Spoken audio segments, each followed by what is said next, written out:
Бир бакчада кооздугу көз уялткан, жыты көңүл жибиткен роза гүлү өсүп турган. Ал өзүнүн ажарына мас болуп, жанындагы өсүп турган жашыл чөпкө бир маалда мындай деди: "Карачы мага, мен ушунчалык сулуумун, дүйнө мени суктануу менен карайт. Сен болсо жөнөкөй, эч ким көңүл бурбаган, пайдасы жок чөпсүң. Менин жанымда сени эч ким байкабайт. Баскан сайын тебеленип калчу жөнөкөй чөпсүң. Сен бул дүйнөдө эмнеге керексиң?" дейт роза. Чөп унчуккан жок. Ага кор болуу, өзүн мактоо, башканы кемсинтүү жат болчу. Жөн гана шамалга ийилип, күнгө башын көтөрүп турду. Бир күнү капысынан катуу шамал чыгып, нөшөрлөп жамгыр жаады. Розанын назик сабагы шамалдын күчүнө чыдабай сынып, гүлү жерге ийилип калды.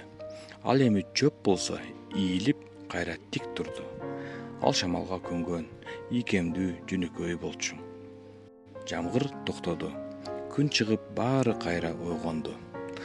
Катуу шамалга чыдабай сынып калган бир гана роза гүлү жерде жатты.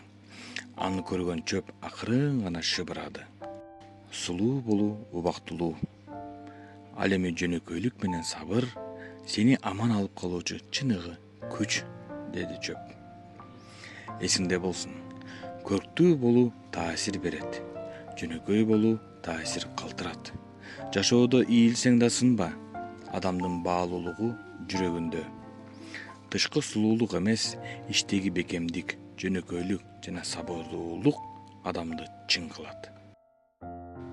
Найман Инфо каналга катталып, ой пикир калтырып кетиңиз.